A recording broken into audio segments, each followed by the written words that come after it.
If you prefer to distract yourself from the bewildering, soul-crushing nightmare that is reality with thumb-wrecking gaming extravaganzas like Wuthering waves, or perhaps you simply enjoy pretend murdering strangers on stuff like PUBG and Call of Duty, well, you might be tempted by Samsung's fresh new Galaxy Z Fold 8 and Galaxy Z Fold 8 Ultra. Their latest bendy duo, which boast massive anti-glare displays, good bit of Snapdragon performance and upgraded battery life. Now, I've been gaming on this pair for the past week, so here's how they stack up. But of course they ain't cheap, so if you are tempted and you live in the UK, you can use the code AFTEXPERT in the Samsung store to save yourself a wee bit of cash. Or simply poke the link down in the video description, you'll find more information down there. For more of the latest and greatest tech, please do poke subscribe, ding that notifications bell. Cheers!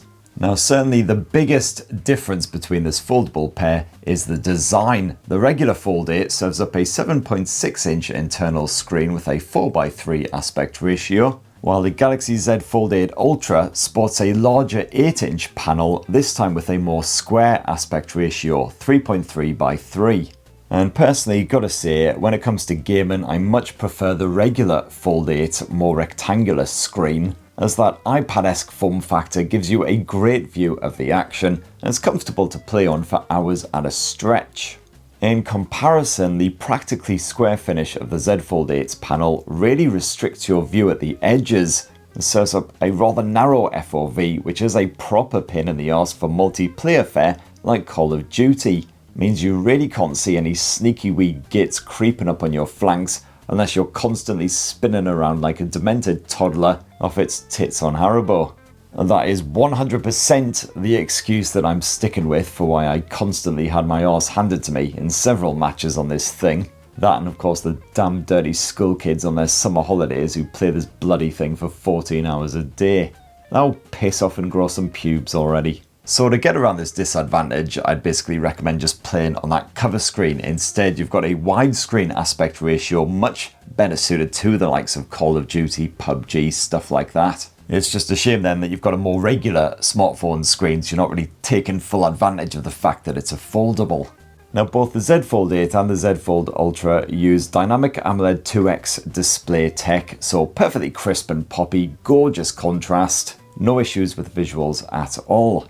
If you're gaming on the go, both the Galaxy Z Fold 8 Ultra and the regular Galaxy Z Fold 8 sport an anti-glare screen protector. Doesn't do too much if you do have direct glare beaming down on those almighty displays, however. No worries, however, because these panels are eye-poppingly bright when you boost them up. So I found that gaming outdoors isn't really an issue unless I'm playing a particularly murky level in the likes of Wuthering waves. And you've got Samsung's usual vision booster shenanigans on board as well, just to improve the clarity in brighter conditions. So even on surprisingly sunny summer days like we've been having recently, I found that gaming outside absolutely fine on these things, as long as you don't have sunlight smashing directly off that reflective panel. Now, when it comes to audio, the Ultra is certainly the superior sibling because you get a proper stereo effect when it's all unfurled, like so. You've got one speaker housed here on the left-hand edge, while the other speaker is over on the right. The regular Z Fold 8 sadly not as blessed. Both speakers are housed over on the left-hand side, one up here on the top edge,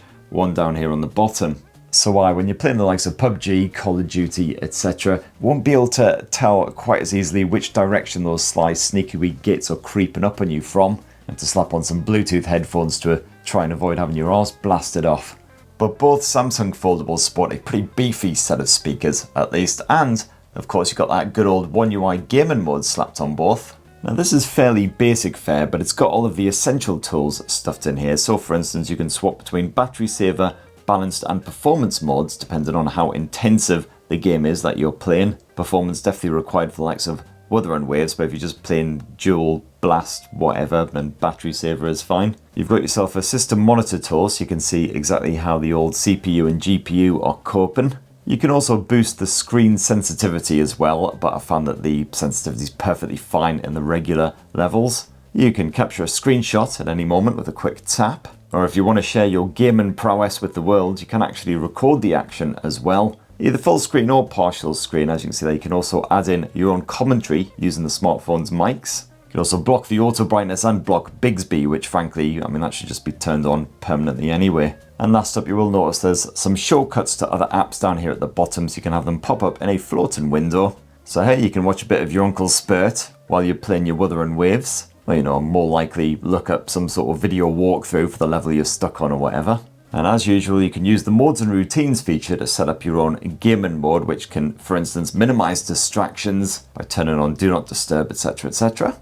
But of course, the most crucial factor for a bit of mobile gaming with any smartphone is the performance. And both the Galaxy Z Fold 8 and the Z Fold 8 Ultra are powered by the same Snapdragon 8 Elite Gen 5 for Galaxy chipset. And that's backed in both of my review models by a fairly meaty 12 gigs of RAM, but you can upgrade to 16 gigs of the stuff by slipping Samsung a few extra quid.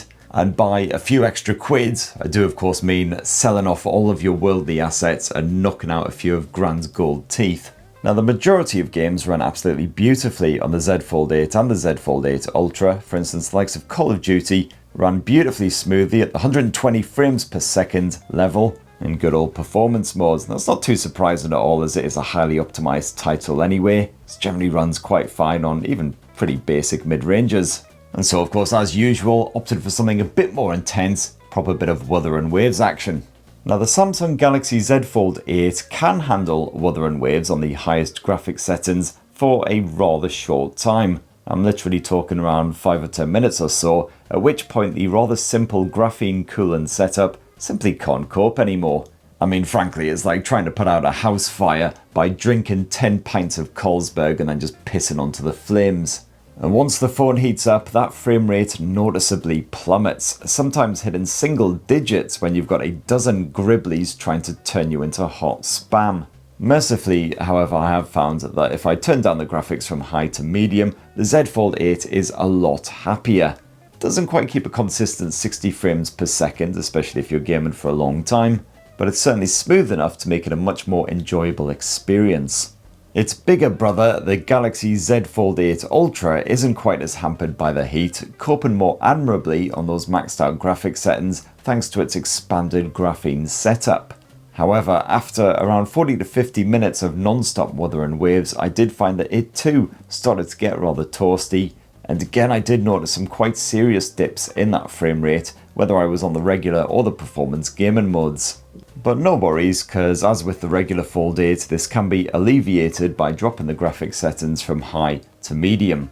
So if you want to be gaming on really intensive fare like Wuthering waves with the best possible graphics, I'd certainly say maybe these foldables aren't for you.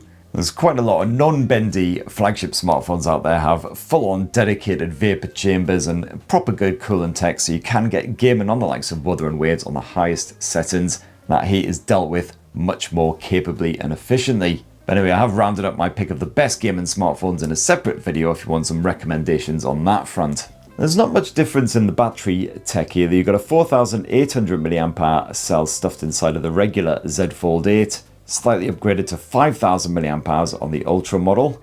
And I did notice that Ultra could keep gaming on the likes of Wuthering waves for longer. So for instance, on the maxed out graphics settings, I can manage a full 4 hours on the Fold 8 Ultra versus slightly less, 3.5 hours on the maxed out settings on the regular Galaxy Z Fold 8. So not a massive difference between them, and neither particularly impressive. I've seen much longer stretches from other flagships again. But hey, even the regular Galaxy Fold 8 would survive the full train ride up from London to Sunderland, so what more do you need?